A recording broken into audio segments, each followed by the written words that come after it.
Bom, boa noite, sejam todos bem-vindos para a primeira aula do Aprimoramento 2013 em Fonoaudiologia e Saúde do Trabalhador. Tá? É um prazer, toda vez que eu começo esse curso, né? Esse é meu curso do coração e é um prazer receber vocês. Enquanto vocês ficam dando uma olhadinha no meu mini currículo que está aí na tela, eu vou conversando um pouquinho com vocês. Essa primeira aula, a primeira coisa que eu peço aos alunos é que se identifiquem, tá? Me digam de onde vocês estão, quando vocês se formaram, onde se formaram e se já trabalham na área de saúde do trabalhador. E se trabalham, o que exatamente vocês fazem, tá? Então é importante que eu conheça bem o perfil de cada um, porque o curso vai sendo moldado de acordo com as experiências de vocês. Então, sempre para os professores, todos os professores, eu posso falar por todos que vão passar aqui, a gente sempre molda as aulas de acordo com o nível de experiência dos alunos, para ficar mais fácil de vocês absorverem o conteúdo e, com certeza, ser mais proveitoso todo o curso, ok? Então, por enquanto, eu vou aguardando vocês me responderem isso, né? De onde vocês vieram e tal. De me dizer o que vocês fazem exatamente na área. Tá? Porque a variação de atividade dos fonoaudiólogos em saúde do trabalhador cresce cada dia mais, tá? E esse ano, o curso tem um perfil diferente. Ele vai abordar tanto a parte de audiologia como a parte de atuação em voz em relação ao ambiente de trabalho. Então, é importante eu saber o que vocês fazem. Lembrar a todos também que hoje é uma aula bastante teórica, tá? Com o objetivo de colocar vocês no mundo da saúde e do trabalho, desde que ela começou, entender o que é saúde, as ações de saúde, etc. Vamos lá? A gente vai começar entendendo um pouco quando começou a preocupação com a saúde do trabalhador, tá? Que é algo bastante antigo. Então, vamos ver aqui, olha.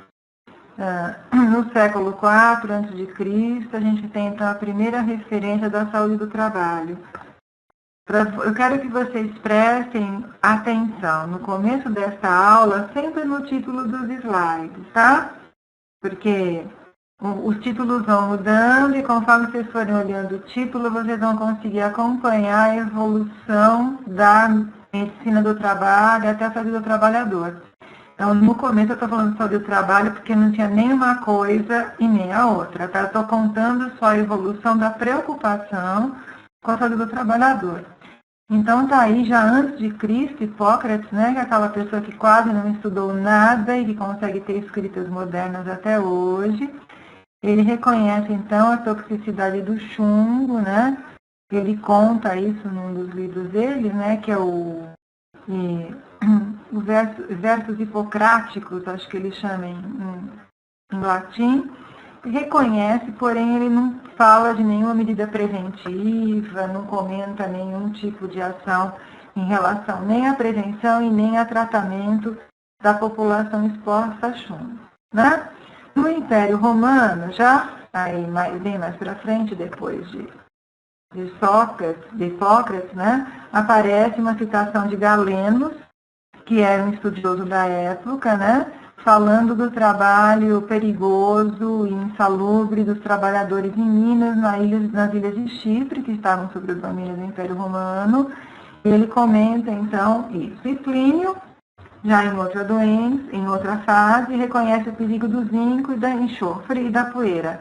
É interessante só notar, sempre que a gente lê essa parte da história, quando fala das escritas de Plínio, que ele descreve pela primeira vez o uso de uma proteção contra algum agente no trabalho. Então, de maneira bem entre aspas, aí a gente está vendo descrito pela primeira vez na história um equipamento de proteção individual.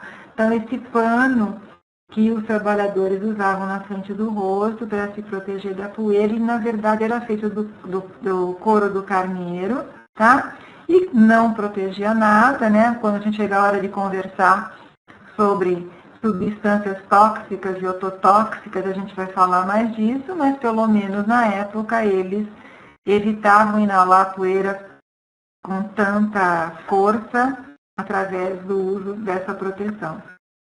E também, nesse mesmo escrita de Plínio, a gente vê relatos de doenças em escravos, nos ferreiros e nos trabalhadores expostos a enxofre, né? Uma observação interessante aí é que eles falam bastante do trabalho árduo e perigoso dos ferreiros, mas ainda não há uma preocupação direta com a audição, tá? Porque, afinal, quem trabalha com ferramentaria trabalha com barulho. Né? Bom, e no século XVI, então, a gente passou pelo 14 e 15, a gente acontece o Renascimento, né? Devia ter colocado animação nesse slide para a gente ir lembrando da história.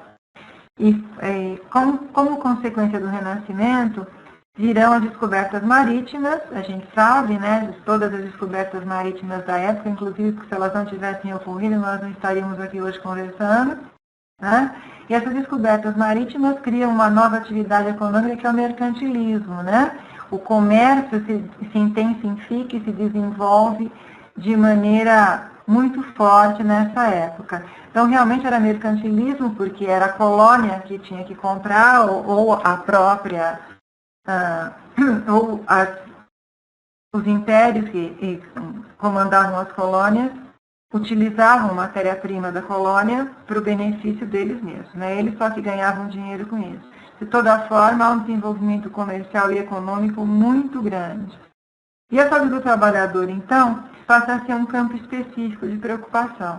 Principalmente nessa época, a gente vai ver bastante vezes exemplificado a questão da saúde dos marinheiros, exatamente por causa da descoberta marítima. Um dos primeiros estudos epidemiológicos que a gente tem é em relação a uma doença chamada escorbuto, que tomava conta de toda a população dos navios, que nada mais é do que a falta de vitamina C, que acontecia porque eles navegavam durante muito tempo com uma alimentação incorreta, ou seja, com ausência de vitamina, né, ausência de legumes, de vegetais e frutas, e um médico, que agora me foge o nome, fez um teste, deu limão para todo mundo, descobriu que todo mundo melhorava, e esse não deixa de ser um estudo epidemiológico, né? Ele fez uma intervenção e percebeu, ele separou exatamente em dois grupos, deu limão para alguns, não deu limão para os outros, ele tinha um grupo controle e um grupo de intervenção, sem saber que ele estava fazendo nada disso.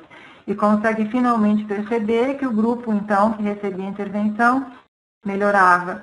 E assim foi se localizado a relação com as frutas cítricas e depois ao desenvolver do tempo com os estudos, que a questão toda era a vitamina C que elas continham. Então, a saúde do trabalhador, a preocupação com o trabalhador passa a ter um campo específico, tá? Embora não se estendesse tanto na história como depois aconteceu.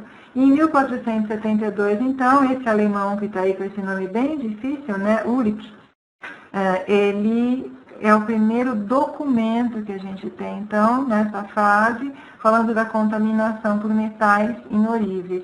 É sempre bom observar que o metal que contamina águas oríveis é o mercúrio.